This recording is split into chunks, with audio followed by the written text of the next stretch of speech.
right, this little mini class, microdosing class, is about the 5 foundations to support your microdosing practice. What are the best practices that you can put into place so that you maximize and get the most out of your microdose? I'm going to break those pillars down for you tonight. The first is food and hydration. I know, so boring, right? The food that we have to make and we have to eat. I was a nutrition coach and a health coach for 8 years, and there's so much that gets wrapped up in food for us, isn't there? There's just so much. And if you've unraveled some of that, microdosing can be super supportive for unraveling whatever your food stuff is, right? Set that intention and be clear. Show me what it looks like to nourish myself with consistency, right? Show me the foods that work best for me. There's so much dogma in the food world, right? Some people want to get it right? And do it right. And what's the best one and what's the right one? And the right one is the one that's right for you when you feel your best, right? Generally speaking though, if you are microdosing and wanting to like transcend and break through and you are eating fast food every day, right? You're gonna have a much harder time. There's gonna be a lot more fog in the way of that clarity coming through if you're feeding yourself poorly. This is not to say that you should not start microdosing if you're eating poorly. Again, make this one of your earliest intentions to get your self-nourishment in line and to work out some of your kinks.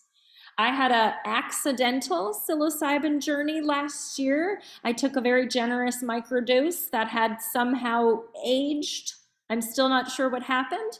And I went into a full-blown psychedelic experience at 9:45 a.m. on a weekday. Took me about 30 minutes to figure out what had happened after I crawled out of my bedroom on all fours, and my husband looked down at me. He was making breakfast for the kids and goes, "Are you okay?" And I went, "I'm not okay." He had to take me outside. I threw up, I panicked, I was sweating, and then I realized what was happening. I was not dying. In fact, I had taken too much.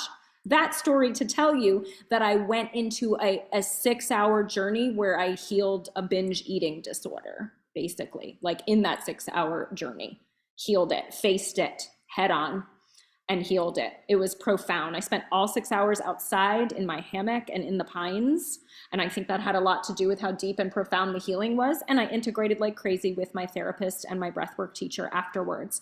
But food can be healed with psychedelics beautifully. Cut out anything super refined, or at least reduce it, right? Is it a microdosing day? Maybe that's a good reason to eat a little cleaner, to cook something. Anything refined, grains, oils, sugars, all the packaged processed stuff that's just so tasty, or not. Once you switch over to real food, I look at packaged food now and I'm like, is it an alien food? What is it? What is in it, right? It seems so strange to me now. Mineral-rich water, hydration. A lot of us can be chugging water and not absorbing it. If you're thirsty all the time, you might need more minerals. Put a pinch of sea salt in your water. I know that sounds crazy. Or use something like this, electrolyte drops that you can put in your water. Yeah, anybody down with adding minerals? Minerals are like the spark plugs in your body, and our food is so depleted in minerals that we don't get this spark, this like go from the minerals. So increasing minerals. All right, number 2, foundational principle for optimizing your microdosing journey. Get out in nature. Get out in nature at least once a day on a microdosing day, and on your off days too, because remember, you're integrating on those days off, and nature is amazing for integration.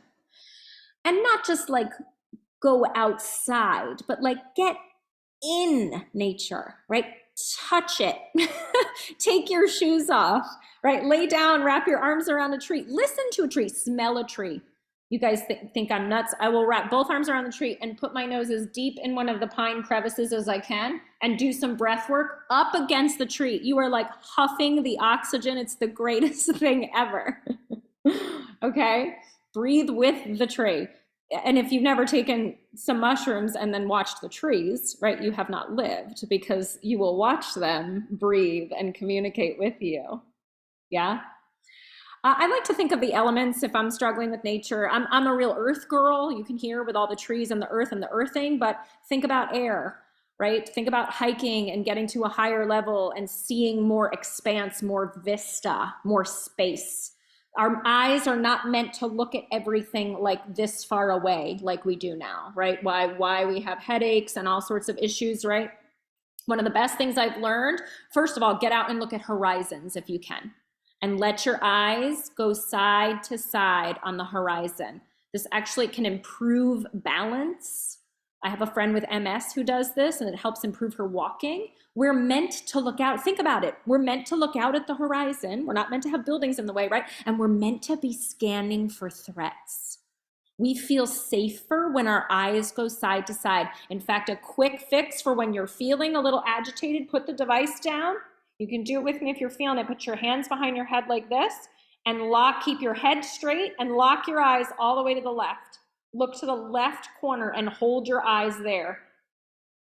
Keep holding them. And you can kind of feel like the strain of that, right? How often do we look over to the side? We really don't. We're looking up and down and straight ahead. And slowly bringing your eyes back to center. Go slow. This can be a little disorienting if you've never done it. And then go all the way to the right.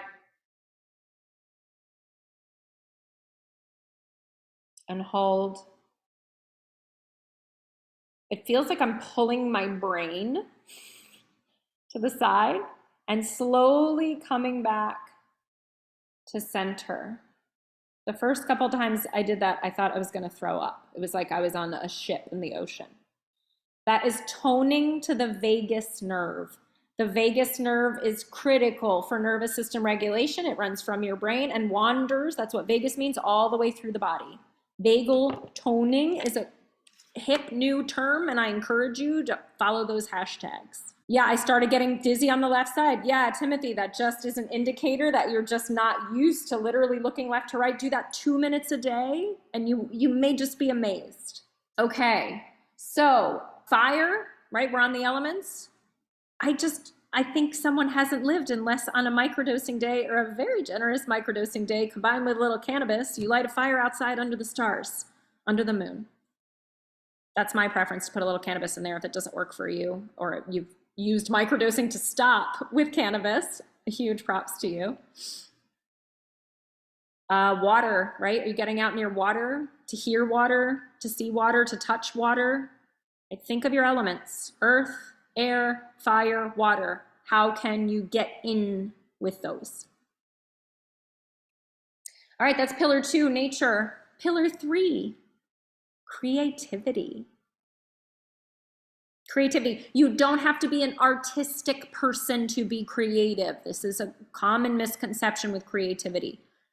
There are lots of things that are creative. In fact, I got creative by brainstorming a list and challenging myself. Okay, I'm going to I set a timer for 5 minutes, and I thought, what are all the creative things I can write down and ideas I can give them? Morning pages, opening up a journal and free writing first thing, like pee and then do your morning pages. A stream of consciousness writing, where you can actually start writing, I don't know what I'm writing because I'm still half asleep and I'm tired. And then let the pen keep moving across the paper. This is an amazing practice. If you never read the book, The Artist's Way, it's outlined in there. It's a great book. Making a bucket list. What's everything you've ever wanted to do? Put it in a list. Decorating.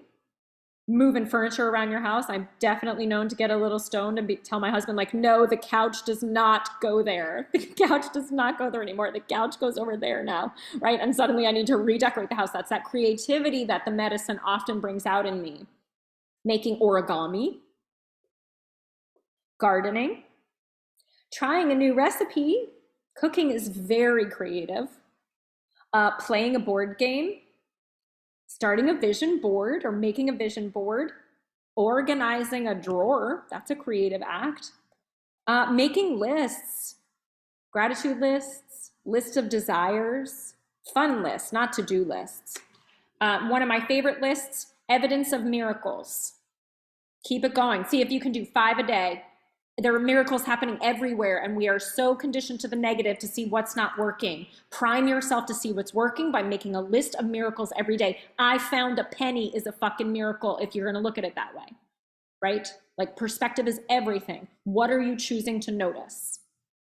I'm sorry, I drop a lot of curse words. If that bothers you, you probably don't belong in my community. I'm trying, I'm working on it. What creative things do you do on a microdosing day or on an integration day? I started playing with watercolors recently because my 6-year-old got a bunch of painting supplies. Am I good? Not really. Is that the point? Not really. Right? I get to observe that critical part of my brain that like starts making it like an assignment and wanting to get an A+ on it. And it's like, nope, I'm just here to move color around paper and see how that feels. Feels pretty good when I get in the flow with it and I stop trying to make it be something, right? That's a creative act. James, I ask what is blocking me from greater clarity and awareness. What a beautiful intention. Check out James's intention there. What is blocking me from greater clarity and awareness? Have you gotten any insights on that, James?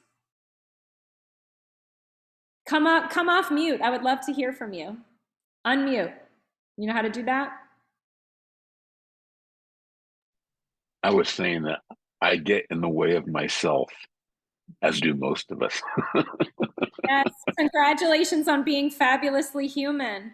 Yeah, thank you for being vulnerable and sharing that. That's the default mode, right? We're getting in our own way. And most of us are operating from a network that is younger, that was formed between the ages of 0 and 7 and decided what was dangerous and what was not very early on, and then developed these maladaptive coping strategies to deal with these things. And that's how we get in our own way. And don't you love how psychedelics kind of break that down? Show me what I need to know to get out of my own way is an amazing intention, right? Show me what it looks like to get out of my own way. For me, that means changing things up and doing it differently, right? Not waking up and doing the same thing in the same order. Carolina, organizing, painting, playing with my toddler. Oh my gosh, thank you for saying that. Yes, playing with children. I don't enjoy it at all. And there's all these board games upstairs, right, that are just sitting there. And it's like, instead of, I don't know, the same old thing we're always going to do, or letting him have his iPad, it's like, do you want to play a game with me? Right? My kids light up. Oh my gosh, you're going to just sit and play a board. My parents never sat down and played a board game with me, right? And they're like, oh, their whole world has been made in that moment, right? And I get to remember what it's like to play hungry, hungry hippos, right? It's maddening. It's very loud. I have to wear earplugs for it. I hate it, right? But I'm being creative. Connecting with my heart. Oh my gosh, Carolina, yes. The creative act of just being present and mindful. Long run days are a great microdose day. Yeah, Anna, thank you so much for chiming in. Movement is number 4, and you've segued us perfectly. Running, moving, walking. I just walk for 40 minutes a day with dogs. If they get you outside, right? Moving your body on a microdosing day and on a non-dose day, another one that if you struggle with and you have blocks around, right, ask the medicine. Bring it right to the altar of your experience with psychedelics. Show me what I need to know to push past my resistance to movement. Show me what it looks like to develop a more organic, natural movement practice. Notice I'm not calling it exercise, right? Move your body. Move your body is what I call it. It could be 20 minutes. It could be segments of 2 minutes. Some people say they just enjoy it more on a microdosing day. I cannot even freaking believe how long I can balance in tree pose in a yoga class on a microdosing day. Like significantly different, right? This is a performance enhancer. Athletes use this. Mixed martial artists use this. And there was some Joe Rogan interview where some guy was saying he can almost anticipate what his opponent is going to do before his opponent actually does it on a microdosing day. And he's right. Like he's tapped into just his energetic and psychic and intuitive ability, so much so in his gift as a mixed martial artist, he's anticipating his opponent's moves on a microdosing day. Like, what? It's crazy. Okay, off of movement and on to our 5th and final pillar, somatics and breath work. What is somatics? It means through the body.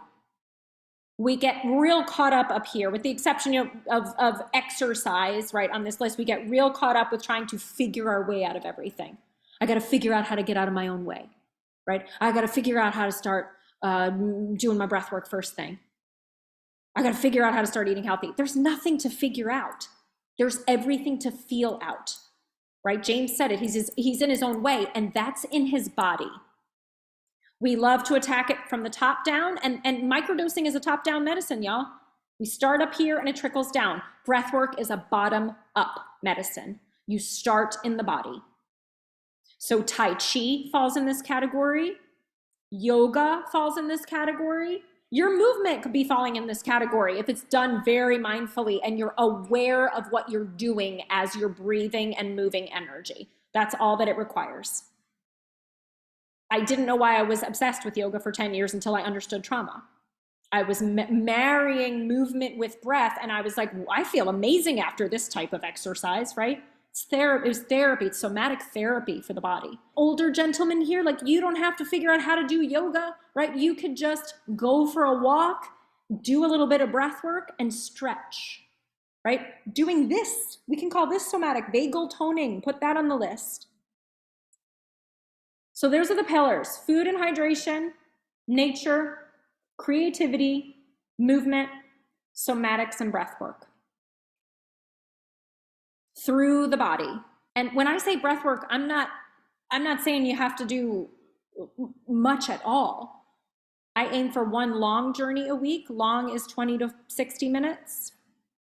And that's usually with guidance and under a blindfold, with a microdose and a little bit of cannabis in my system and a whole lot of tissues for all the crying. That's like therapy for me. And then every day, 2 to 5 minutes. Some people would rather just have a 10-minute a day practice. We all need something a little bit different, and it doesn't have to be breath work, but something through the body. Make sense? Let's take 3 breaths. In through the nose, out from the mouth.